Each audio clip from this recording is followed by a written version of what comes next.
in his drafting wisdom did was to say the grounds in support of ground 5, the particulars in support of ground 5 are the particulars in grounds 1, 2, 3, and 4. That's what he said. Similarly, in respect of ground 6, the drafter didn't supply particulars. Instead, he said the particulars in support of ground 6 are the grounds set out in the particulars set out in grounds 1, 2, 3, and 4. My lords, as experienced jurists, you know better than I do that particulars are the specific acts or omissions constituting the wrongdoing.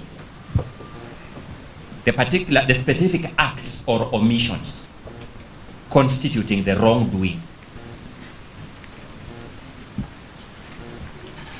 The National Assembly went to the Senate and said, we are charging the Deputy President in the ground 5 and ground 6 because of the acts and omissions we have referred to in grounds 1, 2, 3, and 4. Is that a permissible way of framing a charge of impeachment? I began by setting out that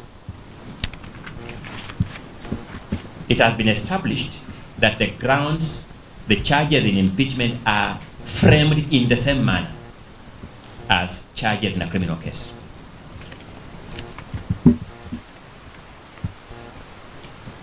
This court, the High Court rather, has held in 3 different cases. The case of BMK versus Republic, 2020 EKLR. The case of LKO versus Republic, 2022 EKLR. And the case of Etiang versus Republic, 2022 EKLR. I'll just refer to one because they make the same principle. Justice Ongudi said, and I quote, "The problem I find in the charge sheet is one of multiplicity of charges." Then she defines multiplicity. Multiplicity in a charge sheet arises from charging of a single criminal act as multiple separate counts. This may result in violation of the right of an accused person under Article 50, Clause 2, Paragraph O of the Constitution. That multiplicity of charges is a violation or a threat to Article 50, Clause 2, Paragraph O. And it defines multiplicity to mean charging a single act as multiple separate counts. So therefore, when the National Assembly tells us that the acts in ground 1, 2, 3, 4 are the same acts that constitute the ground 5 and ground 6, these 2 grounds were bad for multiplicity. They were a violation of Article 50 of the Constitution. They cannot found a threshold for impeachment. Both of the 2 grounds were approved by the Senate as constituting the basis for removal of the Deputy President from office. But there's something very bad about it. The Senate voted to approve grounds 5 and 6 on the particulars set out in 1, 2, 3, and 4, and ground 5 on the particulars set out in the grounds 1, 2, 3, and 4, but acquitted the Deputy President of grounds 2 and 3. And remember, they gave no reasons for convicting. And that's how obscene this trial in plenary is, as my learned colleague, Mr. Chell Dudley, will take you through in a short while. Then finally, ground 1.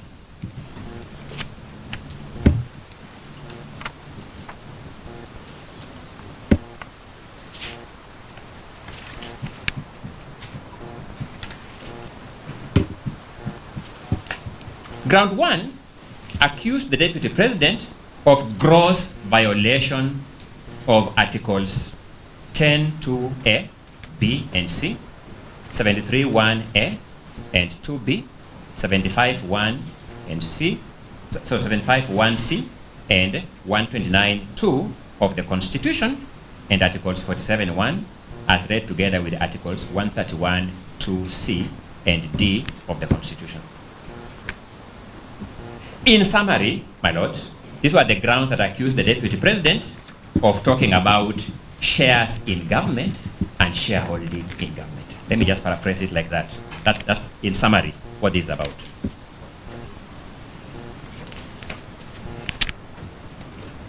My learned colleague, Mr. Tom Masharia, took the motion mover through cross-examination on this ground. You will find that at pages 88 to 94 of the Hansard of 16th October 2024.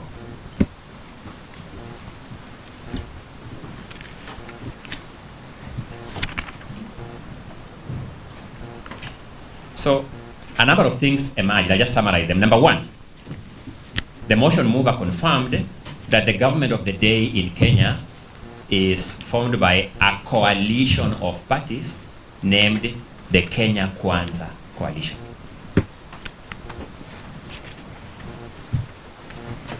Motion mover confirmed that as a fact. Number two, he confirmed that the Kenya Kwanza Coalition was formed of pre-election coalition agreements involving various parties.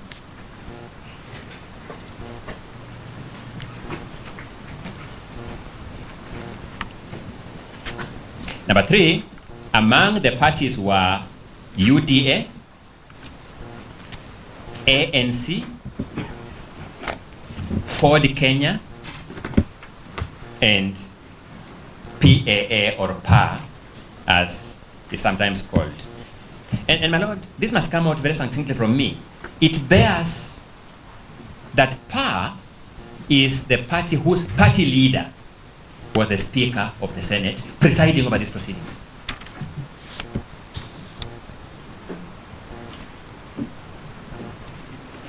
When you finally take time to read pages 88 to 94, the motion mover confirmed that each of these coalition agreements made references to sharing of government. And they expressly spoke about sharing government positions and sharing resources. You'll see the coalition agreement between Ford Kenya and ANC talking about certain roads in Western Kenya, nowhere else. You will see the coalition agreement with the PA talking about development of marine resources in coastal Kenya. You will see positions, the leader of Ford Kenya being promised the position of the Speaker of the National Assembly and certain cabinet portfolios and principal secretary portfolios. The leader of the party called PA being promised a position of the Speaker of the Senate. The question, therefore, is that when parties enter coalition agreements and pre-election manifestos, it is the people who determine whether they want to be associated with that kind of manifesto or that kind of pre-election arrangement at an election. For some reason, the people of Kenya chose this agreement with shareholding arrangements in 2022. If the people of Kenya are unhappy, they have another opportunity in 2027 to deal with it. And that is exactly what the High Court set out in the Sonko decision that I have just referred to. If you look at the High Court Sonko decision at paragraph 258, the High Court says an impeachment is an important remedy but one of last resort. It is one to be used where there is an injury to the people. The remedy should be limited to only the gravest political wrongs. This is because the person to be removed came to office through a popular mandate. The will of the people should therefore not be overturned on flimsy grounds. It must therefore be shown that the wrong committed by the official proposed to be impeached cannot wait to be corrected through the ordinary electoral cycle. If the people of Kenya had gone to the 2022 elections on the strength of these pre-election arrangements that talked about shareholding, it follows that they had a chance to revisit that question at the next election cycle. That's what the High Court is telling us. But, my lords, the more interesting one for me is at page 95 of the Hansard of 16th October 2024. You'll find the following very interesting conversation between Counsel Tom Macharia and the motion mover, Ecomas Mwenge Mutuse. I'll briefly take through the conversation, my lord, but you will take note of the pages and revisit it when you retire to do duty of writing judgment. Tom Macharia begins by playing a video to the motion mover and posed the question, who is speaking in that video? The motion mover, Mwenge Mutuse, responds, the President of the Republic of Kenya, Honorable William Ruto. Tom Macharia then poses the question, which words did he use? What did he say to the people of Murang'a? Mwenge Mutuse says he has appointed many of the locals into his government. Tom Macharia prods further, did he say, nyinyi watu wa Murang'a ni shareholders wakubwa wa hii serikali? Mwenge Mutuse says, yes, he did.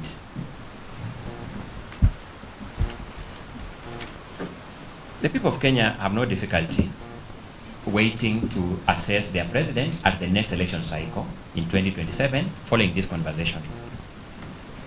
The question we want you to deal with is this.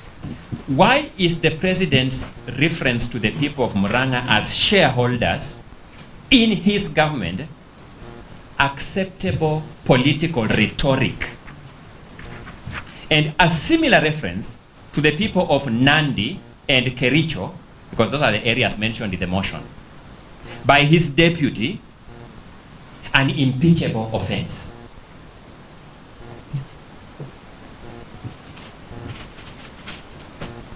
It's worth noting that when you read the conversations I've told you at pages 88 to 94, you'll find that the person who witnessed the pre-election pacts in Kenya Kwanza was Professor Kithure Kindiki, and despite witnessing agreements with the shareholding model in it, the National Assembly had no difficulty approving it now to become the deputy president. It is that uneven-handedness that we want this court to ask itself this question. Did the National Assembly find a wrong,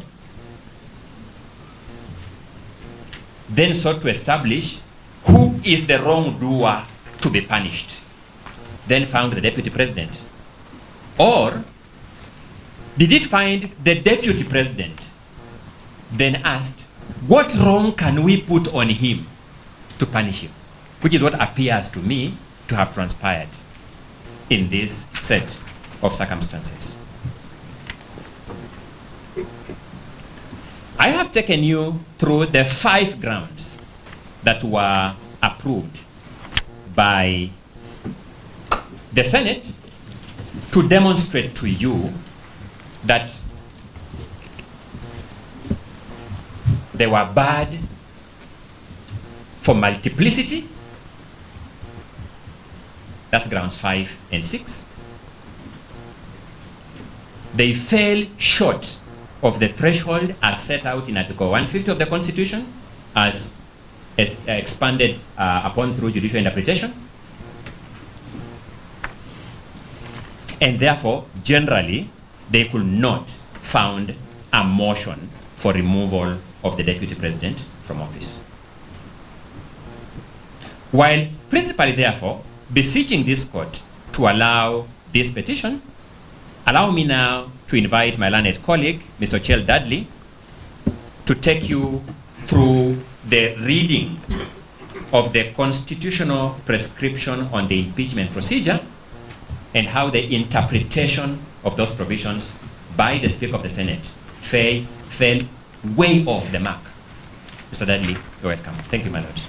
Thank you.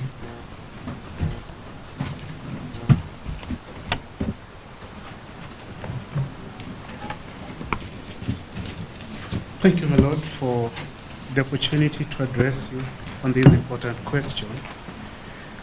When we last left the court, I had thought that we were done with jurisdiction, but the National Assembly spends the first 32 pages of their submissions saying that you either lack jurisdiction, or if you have it, then you're limited to looking at the process. And you should not hear the substantive violations that my two colleagues have told you about. They cite, quite helpfully to us, a Filipino case, Francisco versus House of Representatives, where the Filipino Parliament had similarly argued that the Filipino judiciary had no jurisdiction to review impeachment proceedings. The court concluded that that process has procedural safeguards, and therefore it answers to a legal process. My lord, that stance, the stance that the proceedings you're dealing with are both political and legal, is found in the report of the Technical Working Group D on the executive. My senior counsel, team leader, Paul Mwito, was a delegate number 114. The current speaker was delegate number 209 at the CKRC conference. And you'll hear Professor Githu Muigai, when he rises, tell you that these provisions on impeachment were hotly contested. They were the most contentious provisions. And so, my lord, detail was paid to these provisions. The law is that Parliament does not waste words. Every word in a legislation must be given a meaning. Now, let me begin with what's common ground. On 9th October 2024, JN4, the affidavit of Jeremiah Nyegenye at paragraph 22, the morning sitting, in the Hansard, the Speaker of the Senate misleads the Senate, saying that we have two options to deal with this motion, alike the procedure for governors and deputy governors. He says we have a motion is the first for impeachment of deputy president, but we have two options that we have when it comes to the impeachment of deputy governors and governors. My lord, that is a heresy. And because of that, just common ground again, the Senate does not form the committee. The special committee under Article 145(3) is not formed. Why? The Speaker misleads the House that they have two options. They can either investigate the charges by committee, Article 145(3)(a), or they can investigate by plenary, like they do for governors. My lord, I request that my lords be given our rejoinder submissions, table 1, because I intend to spend a moment or two there. My lord, the Senate picks the 10-day timeline applicable to the special committee. Remember, they've dropped the committee. They've said, no, we have two options. We are investigating it in plenary. But they retain the 10-day timeline applicable to that special committee. And so, when the deputy president falls ill, my colleagues have addressed this, the Speaker holds on to the 10-day deadline applicable to the special committee for a plenary hearing. And the members of the Senate vote to deny the Deputy President even the benefit of that 10 days, the balance of it. They say we must conclude our business today. In doing that, the Senate grossly violated the Constitution. My Lord, let me bring your attention to Table 1. In Table 1, we've tabulated the differences between Article 145.3, Senate Standing Order 78 and 80, and Rule 2, Rules of Procedure for removal of the Deputy President by impeachments and governors. My Lord, Article 145.3 does not give two options. It gives one option, and it says that within 7 days after receiving notice of the National Assembly resolution, the Senate Speaker shall convene a meeting of the Senate to hear charges against the President. And the Senate, by resolution, may appoint a special committee comprising 11 of its members to investigate the matter. The special committee has a constitutional function. It investigates the charges for seriousness. Then it reports to the Senate. My Lord, there's a may which seems problematic here, but we'll tell you where that may originated. But as it is, it makes grammatical sense. The Senate must convene within 7 days, and if the Senate convenes in 7 days and the motion is approved, there's something worthy of investigation here, the Senate may appoint the committee. It must not appoint the committee always. Why? Because sometimes you'll find that it's flimsy. The charge is that the Deputy President, the President, wore a yellow shirt. He should have worn green. Or he wore a blue shirt when he should have worn a red one. Flimsy charges. My Lord, the test on threshold has already been laid to you. So literally, grammatically, Article 145.3a has an and.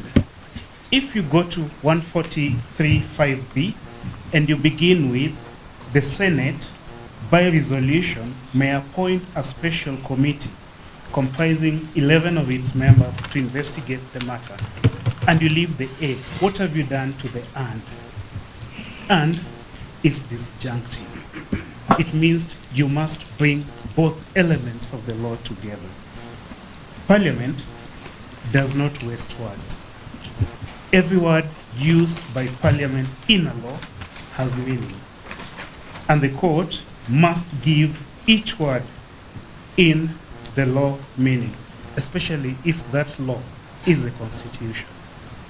My Lord, staying with Table 1, Standing Order 78, which is a provision applicable to the President, reflects faithfully the wording in Article 145.3, word for word.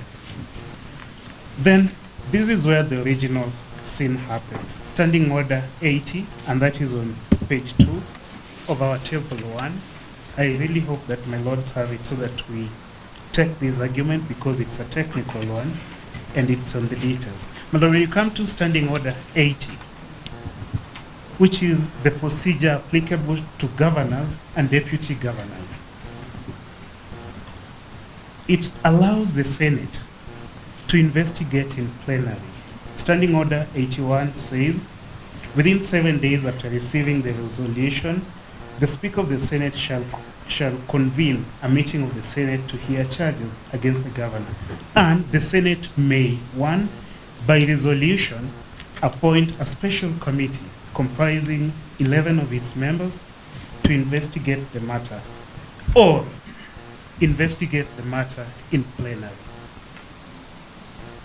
The Speaker imports this or in Standing Order 80, brings it to Standing Order 78, replaces the and there. The Senate shall convene and may by resolution appoint a committee. He replaces that and, he deletes it. He uses or. So he tells the senators, you have two options. You can go investigate this by special committee, or you can investigate it by plenary, like we do for governors. My Lord, if you look at the constitutional article for impeachment of governors, you will not find the kind of detail that you have in Article 145. Why? My learned friend, my senior Professor Guido, will tell you that this Article 145 was intensely debated. It was one of the most contentious provisions in the history of the making of the Constitution. So it comes complete with detail. But the Speaker here replaces the word "or" in Standing Order 80 and takes it to Standing Order 78 to Article 145.3. He deletes and implants "or." What misled the Speaker could be is Rule 2. My Lord, that's the last item, number 4, on page 2 of our Table 1. Rule 2, Rules of Procedure, also makes the same mistake. It replaces the legislative word "and" in Article 145 with the "or," disjunctive. My Lord, Rule 2 says the Senate may in plenary investigate the matter and determine whether the particulars of the allegations against the President have been substantiated. It has now omitted. The special committee is gone. So Rule 2 goes to 145.3 and then descends to B by plenary. It's saying the Senate may investigate by plenary. Where did this error originate in the making of our Constitution? My Lord, I go to that because if, suppose we are not making sense and our argument is too full of grammar, the theory of holistic interpretation requires you to look at the text, which we have done, and the history. What was the history? And how did we end up with a provision that, quote unquote, could sound difficult? My Lord, the theory of holistic interpretation is mainstreamed as a theory of interpreting our Constitution. Let us then travel back in time to the Bomas Conference. But my Lord, before I do that, allow me to draw your attention to a fresh new publication of the Senate. And that is a digest of the law and practice on removal of county governors and deputy county governors from office through impeachment. First edition, brand new, published last year. I apologize, I haven't yet produced it to the court. I intend to do that, but it's also available online, thanks to the Senate. My Lord, the Senate worries about this process. It says committee vis-a-vis plenary proceedings. And the Senate, this is about governance. It says that the law does not provide for any specific procedure. Page 104, a case digest. You do not have it yet. I've just apologized that I came across it yesterday because it's a new publication, but I will put it on record. When you turn to it and you look at page 104, you'll find that the Senate says that the law does not provide for any specific procedure. As a result, the county assemblies and the Senate are not bound to follow any route. That is what informs the rules of procedure, where the Senate may investigate. And that is also what informs Standing Order 80, where the Senate may use plenary to investigate. But, my Lord, the Senate recognizes what this court has in Sonko High Court. This court said that we are of the considered view that impeachment of a governor is a serious undertaking. The impeachment of a deputy president, of a president, is a more serious undertaking. For this reason, we recommend that it will be desirable in future impeachments to proceed through the committee route as opposed to the plenary. This High Court has recognized the inherent risks in investigating through plenary. Why? We say so because when the special committee is appointed, the Article 145(3)(a) committee, it has 10 days to deliberate on the matter, thus giving many opportunities to the parties to prepare their cases adequately. The committee gives the perception that each member is actually engaging in the process as opposed to the plenary, which can be perceived to be a mob lynching process. That's exactly what happened here. The investigation in plenary was a mob lynching process. The Senate goes on to say that trial by the committee, page 105, a case digest on removal of governors and deputy governors, a publication of the Senate, brand new 2025 bond. Trial by committee gives the Senate, through the 11 members, an opportunity to review the usually voluminous documents from the governor's team. A trial by committee over the 10 days would have given the Senate the time to review. As a request, we clarify the record while my colleague is addressing that point. In his written submissions, that decision is describing, it is described as a decision of the Supreme Court, but it is actually a decision of the High Court. So that we don't have to later belabor this point now that we're addressing it. Can he confirm? Because the written record says it is a decision of the Supreme Court, but it's actually a decision of the High Court. I'm grateful that my learned friend, Mr. Mudomi Thiankula, a very good friend of mine, felt compelled to interrupt at this point, indicating its importance. It's an easy one. The decision is High Court, Sonko. There's a typo saying it's Supreme Court. It's High Court, but it's what the court has said. Now here, at page 105, where I was, the Senate is speaking to a member of staff of the Senate involved in this process. That's what this report highlights there. And this member of staff, I hope it's my learned friend, Ms. Tanji, is saying that trial by committee, the special committee under Article 145(3)(a), gives members and would have given the deputy president's team enough time to interact with the senators on the voluminous record. Because of the fewer members, the committee is able to probe and follow up with specific questions, especially where the grounds for impeachment are technical.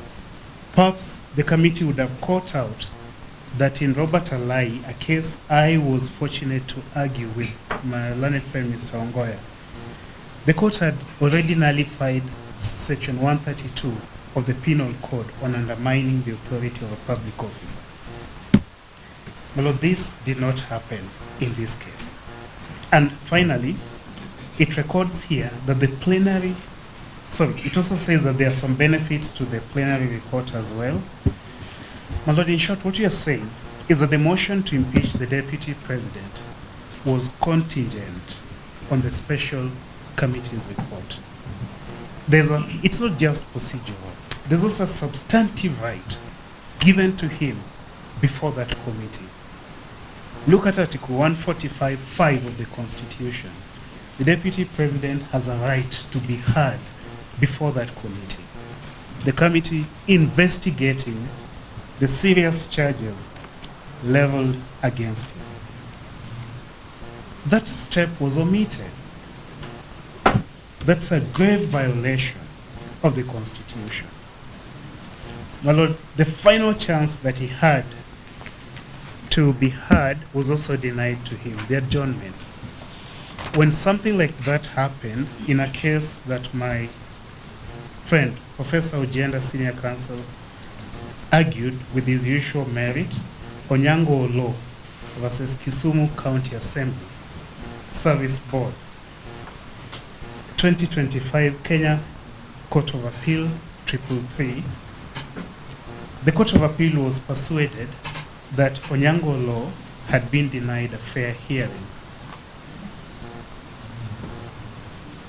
And just like in Oloma law, the Senate here speedily approved the motion, skipped that special committee altogether, but retained the 10-day timeline.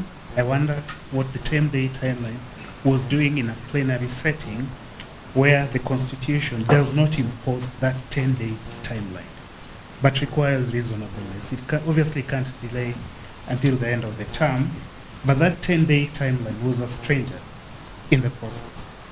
And so the Court of Appeal was persuaded that Onyango law was unfairly impeached. My Lord, we ask you to take the Onyango law decision and... I don't like to interrupt at this stage. I don't like interrupting things at all. But just out of Onyango law was given 1 hour. The Deputy President had 10 days. My Lord, whereas the special committee would have had the Deputy President over 10 days, he was investigated in plenary over 24 hours and impeached in his absence.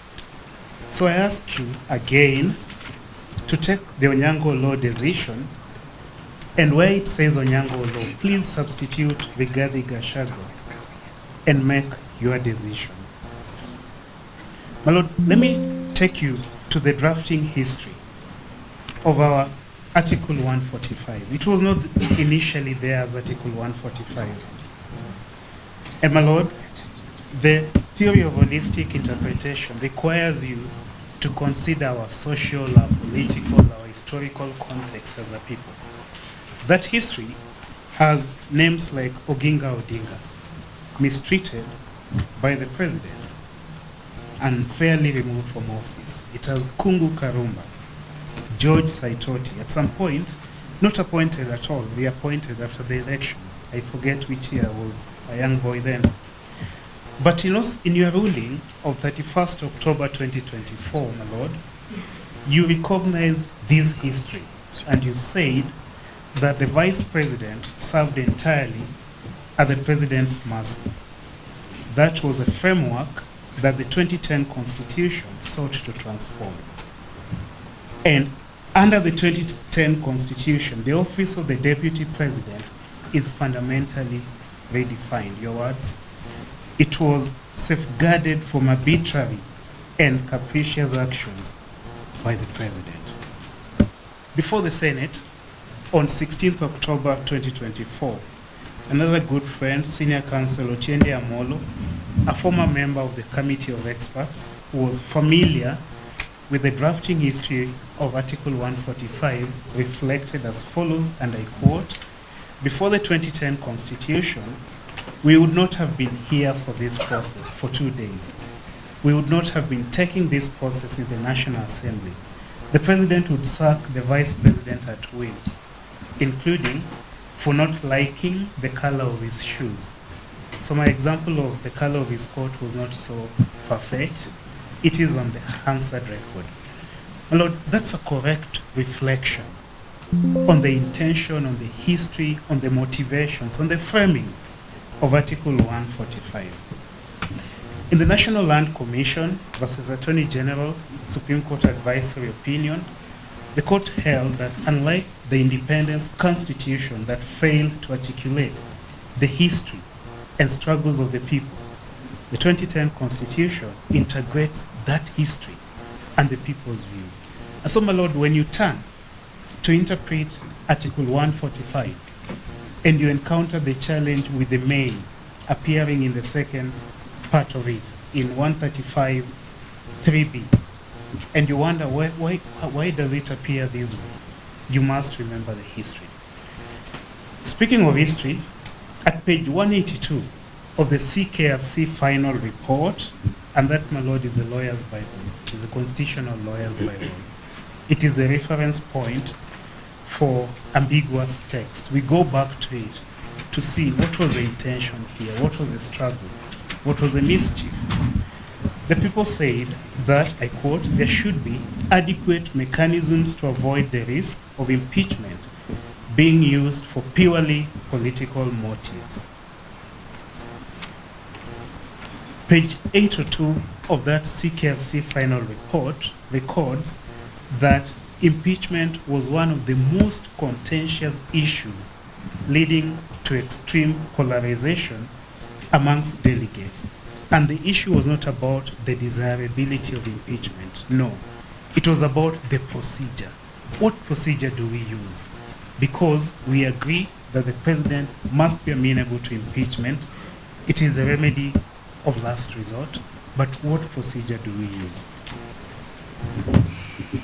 My Lord, in the Bomas draft that came out of that conference, the CKFC proceeding, we had Article 164.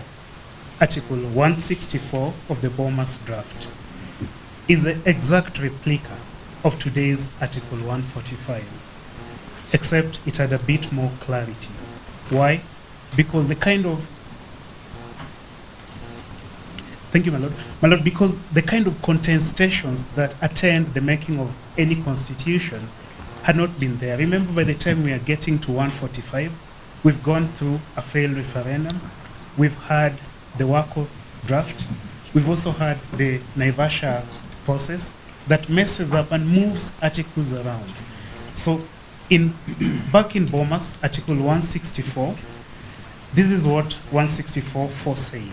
If a motion is passed under Clause 3, Clause 3, the Speaker of the Senate is considering what has come from the National Assembly. The Senate shall appoint 13 of its members as a special committee in accordance with the standing orders to investigate the matter. So this committee was there, 164.4 Bomas draft. The special committee shall investigate the matter, 164.5 Bomas draft, and shall within 10 days. So the 10 days is also there. It's not a new invention under 145. 164 Bomas draft had it. And the president shall have the right to appear and be represented before the committee. So this right also to be heard before the committee was also there, 164 Bomas draft. My Lord, we then had the Guy draft, 163. This clause appeared at Article 163 of the Guy draft. And it also said that if a motion is passed under Clause 2, the Speaker shall constitute a special committee comprising the Chief Justice and 13 members of the National Council. So even when this committee was thought the Chief Justice should sit on it, it was there. When the name changed to National Council, the committee was there. It has consistently been there. Article 163.5 of the Guy draft provided that the president would have the right to appear and be represented before the special committee. So when it was Article 163.5 and not 145.5, the deputy president's right to appear was there. I take you next to 2009 Harmonized Draft Constitution by the Committee of Experts. My Lord, 163.4 of the Guy draft also required the committee to investigate. So its function was there. Its composition changed a little bit, but the entitlement to appear before this committee and to be heard during the investigation of the charges was consistent. Article 170, 2009 Harmonized Draft. Now we are getting closer to the referendum. 173,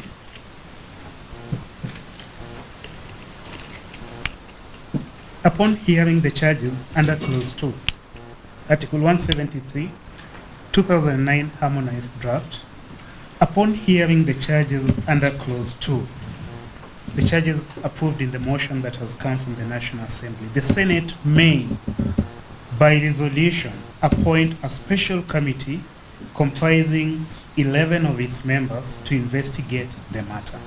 So the number is now at 11. And the special committee shall investigate the matter within 10 days and report to the Senate whether it finds the particulars of the allegations against the president to have been substantiated. The president, you can guess, shall have the right to appear and be represented before the special committee during its investigations. My Lord, now we go to Naivasha. A constitution is a political charter. It will have vagueness of phraseology.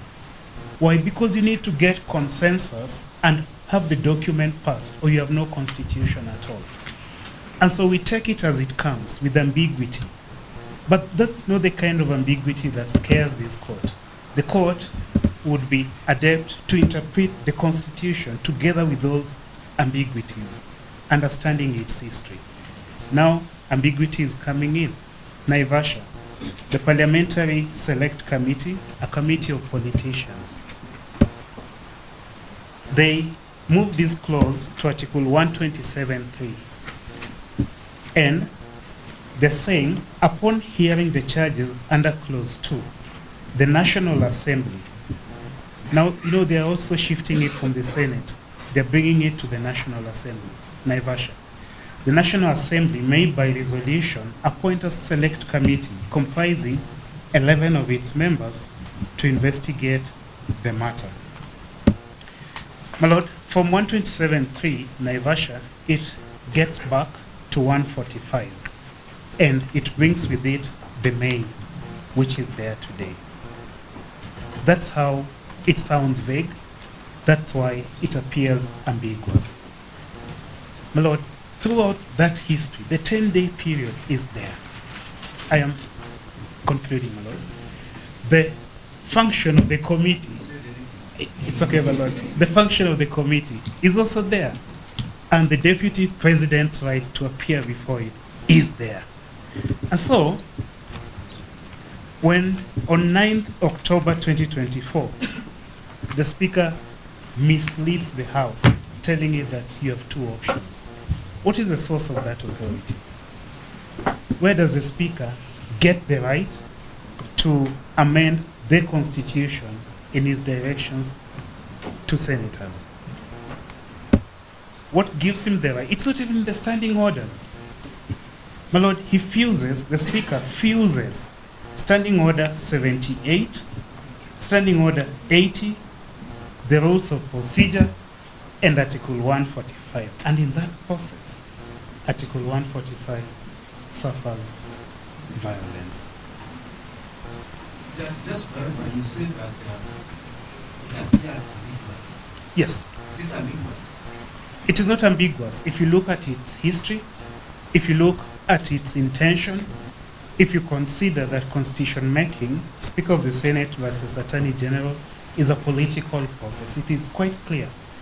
The Senate may appoint that committee if it finds that there's something to be investigated. My Lord, blue shoes, nothing to investigate. What's the committee to investigate? But if there's something that appears plausible, there's something that needs some kind of investigation, then the Senate must appoint that committee. So the may turns to must. It must only appoint if there's something to be investigated. If it concludes that there's nothing to be investigated, the malicious and malicious compliance, if there's nothing to be investigated, it doesn't need to appoint the committee. My Lord, let me move forward and say that in Speaker of the Senate, the Supreme Court explains precisely this kind of phenomenon, where the document born out of long-drawn negotiations, 2002, when I was a schooler, to 2010, when I joined the university, long-drawn process. The document is looked at, touched by many hands, including a number represented before the bar today. Constitution making requires compromise, which can occasionally lead to this kind of contradictions, where you have a shall in 145.3a and the may in 145.3b, and to those who are mischievous, it appears to be ambiguous. My Lord, political and social demands of compromise that mark constitutional moments fertilize vagueness in phraseology and draftsmanship. And when there's such, where do we turn? We turn to the court. And we ask you to interpret Article 145.3, considering the history I've laid out. Constitution making does not end with promulgation, it continues with interpretation. It is the duty of the court to illuminate legal penumbras that constitutions born out of long-drawn compromises such as ours tend to create. My Lord, the spirit of the Constitution has to be invoked by the court as a searchlight for illumination and elimination of these legal penumbras. My Lord, if this clause was so contentiously debated and nearly cost us the Constitution, how is it that the drafters could have intended that Senate can investigate these serious charges in plenary without saying so? How can such a serious provision be left to inference by a technical interpretation of the word may, that because it says may, that's discretionary? What about the and before the may? My Lord, how could the drafters have intended that Senate could investigate in plenary within 24 hours, even denying the subject of the impeachment a fair hearing? I turn to an issue of comparative constitutionalism. My Lord, no other country has a similar kind of fast-track impeachment that can be done in 24 hours. No other democratic country, at least according to my research. South Africa has the panel at Article 89 of its constitution. We call it special committee. South Africa calls it independent panel. The role of that independent panel, Section 89 South African Constitution, is to determine if sufficient evidence exists of a serious constitutional violation before the National Assembly votes. The role of this special committee was to sieve off some of these things that we are now confronting you with. Section 132 Penal Code, nullified. How can it form an impeachment charge? United States uses the House Judiciary Committee to investigate the charges. My Lord, in Nigeria, Article 143.5 of the Nigerian Constitution, there's a panel of 7 members appointed by the Chief Justice of persons of unquestionable integrity, but who are not politicians or civil servants for independence. Panel of 7 appointed by the Chief Justice. If my learned friend, Professor Ogenda, were not a senator, but were a Nigerian citizen, he would sit definitely on this panel. In Philippines, Article 11, Section 3, that it's called the Committee on Justice, this special committee. In South Korea, Article 65, the committee is called the Legislation and Judiciary Committee. It investigates the charges after a motion is proposed, though the Constitutional Court ultimately will adjudicate the trial. In India, Article 61, it's called Investigating House Committee. My Lord, the long and short of it is that what we had here was not a constitutional process that is worthy of this court's protection. If you faithfully interpret Article 145, if you just have one look at Standing Order 78, at Standing Order 80, if you look at the rules of procedure, Rule 2, and then you spend time, my Lord, with the history of Article 145, you will arrive at one inevitable conclusion. That is the conclusion that failing to appoint the special committee required by Article 145(3), my Lord, grossly violated the Constitution. And that violation was not harmless. It bogged the Senate down into a fictitious timeline. It said we are not appointing the committee, we have 2 options. No, they did not. But then they retained the 10-day given to that committee and said they're using that for the plenary investigations. What do you have? You have a sham of a trial. And in trying to punish the man Rigathi Gachagua in that way, the Senate and the National Assembly demeaned his office. They demeaned the office while trying to punish the man. And in demeaning the office, they, my lord, grossly violated the Constitution. My lord, thank you for the opportunity to address you.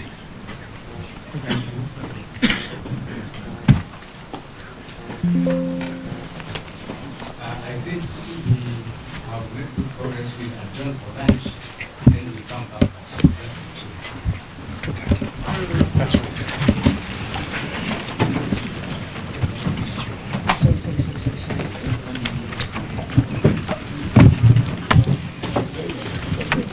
Thank you so much.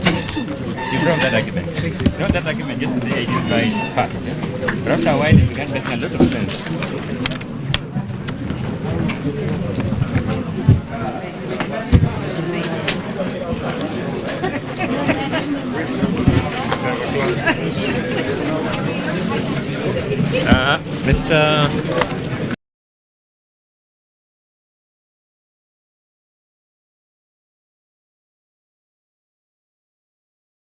Mr.